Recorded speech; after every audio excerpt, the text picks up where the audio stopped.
49 दिन की सरकार, उस 49 दिन की सरकार में दिल्ली में भ्रष्टाचार कम नहीं हुआ था, खत्म हो गया था, बिल्कुल खत्म हो गया था भ्रष्टाचार 49 दिन की सरकार। कैसे खत्म हुआ? आप लोगों को याद होगा, जैसे ही हमारी सरकार बनी मैंने ऐलान किया था कि अगर कोई किसी से रिश्वत मांगे, कोई भी अफसर, तो मना मत करना, अपना मोबाइल फोन निकाल लेना, उसको रिकॉर्डिंग पे लगा लेना और वो रिकॉर्डिंग मेरे को भेज देना। मैंने अपना व्हाट्सएप नंबर जारी कर दिया। 49 दिन के अंदर मैंने 32 अफसर जेल भेजे थे।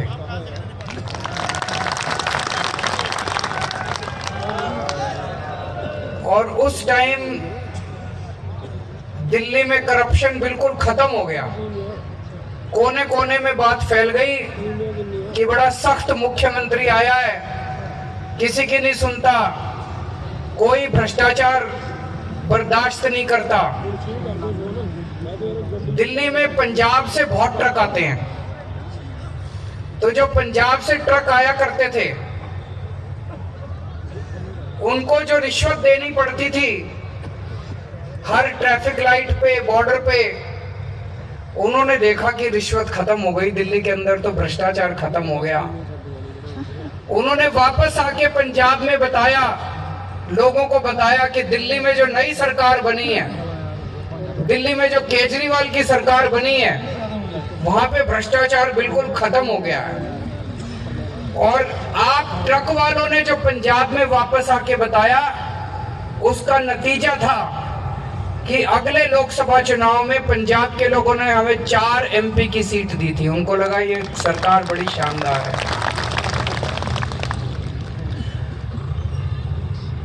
जैसे ही हमारी दोबारा सरकार बनी, तब तक केंद्र में मोदी जी आ चुके थे।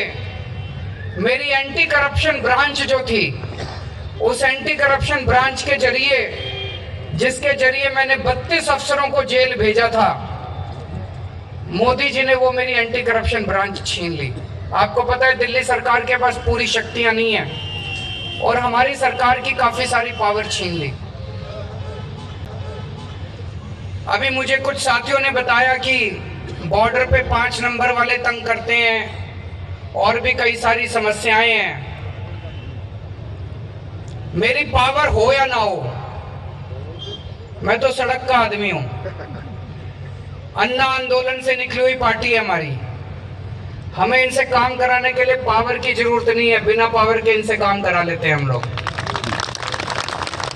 तो मेरी आप लोगों से विनती है, आप में से कुछ लोग मेरे पास आ जाएं, दिल्ली आ जाएं। मैं अपने ट्रांसपोर्ट डिपार्टमेंट वालों को बुला लूंगा। जो भी आपको दिल्ली से संबंधित जो समस्याएं आती हैं, वो उसको वहीं मौके पे हम समाधान कर देंगे, उसकी चिंता मत करें।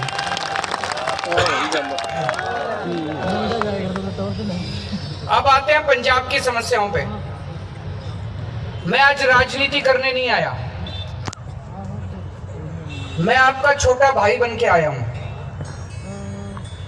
अभी मेरे को कहा जा रहा था कि ट्रांसपोर्टरों की 13 करोड़ वोट है, 20 लाख वोट है। मैं आपसे वोट मांगने नहीं आया, मैं आपके मसलों का समाधान कर पाऊं अगर, तो मैं अपने आप को सौभाग्यशाली समझूंगा। पुण्य का काम है। अगर किसी का रोजगार छिन रहा है, किसी की रोजी रोटी छिन रही है, किसी के घर का चूल्हा बंद हो रहा है, अगर मैं किसी के रोजगार वापस दिला सकूं तो ऊपर वाला हमारे साथ है। वोट तो अपने आप आ जाएंगे, वोट की चिंता हम नहीं करते। मैं राजनीति करने भी नहीं आया। आप लोग जिसको भी वोट दोगे, मर्जी से दोगे, अच्छी वोट दोगे, मेरे को पता है। और जो भी जीतेगा अच्छी सरकार चलाएगा, ये भी मेरे को पता है। मैंने आपकी सारी मांगे पढ़ ली और ये सारी मांगे हमें मंजूर है। आपने लिखा है ठेकेदारी प्रथा बंद होनी चाहिए, बिल्कुल बंद होनी चाहिए। अगर बीच में कोई ठेकेदार 120% उसको मिलता है और वो सारा पैसा रख के आपको 40-50% देता है, तो ये तो गलत बात है। आपका जायज हक है, बिचौलिए के पास पैसा नहीं जाना चाहिए। आपने लिखा है ओवरलोडिंग बंद होनी चाहिए, बिल्कुल बंद होनी चाहिए। ओवरलोडिंग की वजह से आप लोगों को नुकसान होता है, वो बिल्कुल मंजूर नहीं है। आपने लिखा किलोमीटर पॉलिसी लागू होनी चाहिए, बिल्कुल लागू होनी चाहिए। किलोमीटर पॉलिसी हम बिल्कुल हक में हैं। कोविड के समय में आप लोगों को रोजी रोटी बंद हो गई थी, उसकी वजह से जो ड्यू बनते हैं वो सारे माफ होने चाहिए। मैं इसकी बिल्कुल आपके साथ सहमत हूँ। मुझे लगता है मोटे मोटे तौर पे सरकारों ने ऐसा सिस्टम बना दिया कि व्यापारी और ट्रक ऑपरेटर के बीच में तकरार है। हमें तकरार खत्म करनी है। व्यापारी की भी रोजी रोटी चलानी है, ट्रक वालों की भी रोजी रोटी चलानी है। व्यापारी की रोजी रोटी बंद हो जाएगी तो ट्रक वाले की भी रोजी रोटी बंद हो जाएगी। ट्रक वाले की रोजी रोटी बंद हो जाएगी तो व्यापारी की भी रोजी रोटी बंद हो जाएगी। हमें ऐसी व्यवस्था करनी है कि आप सब लोग खुशी से अपना अपना काम कर सकें, ट्रक वाले भी काम करें, व्यापारी भी काम करें। इसके बारे में जो आप लोगों की मांग है, जो सबसे जायज मांग मेरे को लगती है कि इसके बारे में एक ट्रांसपोर्ट पॉलिसी बनाई जाए। और ट्रांसपोर्ट पॉलिसी कोई नेता या अफसर अपने एसी कमरे में बैठ के ना बनाए। ट्रांसपोर्ट पॉलिसी ट्रांसपोर्टर बनाए। आप लोग ट्रांसपोर्टर लोग पॉलिसी बनाओ तो हमारी सरकार आएगी। एक जो सबसे बड़ा वादा मैं करके जा रहा हूं, आपकी यूनियनों में से, आपके लोगों में से, आपके आगुओं में से, आपके प्रधानों में से हम लोग चुन के 10 से 15 लोगों की एक कमेटी बना देंगे। वो कमेटी जो जो हमें बताएगी, जैसे जैसे मार्गदर्शन करेगी, आप आदेश करोगे, सरकार लागू करेगी। इससे बड़ी बात मैं नहीं कह सकता। अभी इस कागज में आपने 8 मांग रखी है।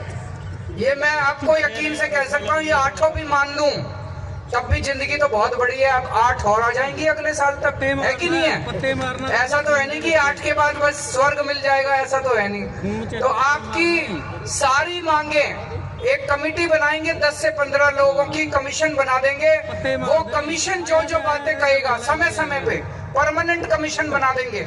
आपकी जब भी जो भी समस्या आएगी, वो समस्या वो कमीशन जो बोलेगा, वो कमीशन सरकार के ऊपर लागू करना पड़ेगा। सरकार को ये बाध्य होगी सरकार लागू करने के लिए। आपकी सारी मांगे हम मानेंगे। हमें लड़ाई झगड़े किसी भी हालत में नहीं करने। आज सरकारें जानबूझ के इसको उससे लड़ाती हैं, उसको इससे लड़ाती हैं, इसको अपना वोट बैंक बनाती हैं, उसको अपना वोट बैंक बनाती हैं। ये राजनीति हमको नहीं आती। दिल्ली में भी मैंने इस किस्म की राजनीति नहीं करी। आज दिल्ली के अंदर 5 साल सरकार चलाने के बाद पहली बार 67 सीट मिली, दूसरी बार 62 सीट मिली। क्यों? क्योंकि दिल्ली के लोगों का प्यार मिला है मेरे को। दिल्ली के लोग मेरे को प्यार करते हैं। दिल्ली के लोगों के मसले सुलझाए हैं मैंने। अच्छे स्कूल बनाए, अच्छे अस्पताल बनाए, अच्छी बिजली दी, अच्छा पानी दिया। पहले जो बीजेपी को वोट देते थे, दिल्ली को बीजेपी का गढ़ माना जाता था। जो बीजेपी को, कांग्रेस को वोट देते थे, आज वो सारे के सारे आम आदमी पार्टी को वोट देते हैं। सारे पलट गए, सारी पार्टियां साफ हो गई, केवल आम आदमी पार्टी बची है। ऐसे ही एक मौका आप आम आदमी पार्टी को देके देखो। यहाँ पे आपको यकीन दिलाता हूं, अगली 5 साल के अंदर आपको कभी भी यहाँ धरने प्रदर्शन पे बैठना नहीं पड़ेगा। आपके साथ बैठ के लंच डिनर करेंगे हम लोग सचिवालय के अंदर। आप सब लोगों का बहुत बहुत शुक्रिया, इतना मान सम्मान आप सब लोगों ने दिया। वाहिगुरु जी का खालसा, वाहिगुरु जी की फतेह। देश और दुनिया की तमाम खबरों से जुड़े रहने के लिए आप एसएस ट्रांसपोर्ट न्यूज को सब्सक्राइब करें और बेल आइकन दबाना ना भूलें।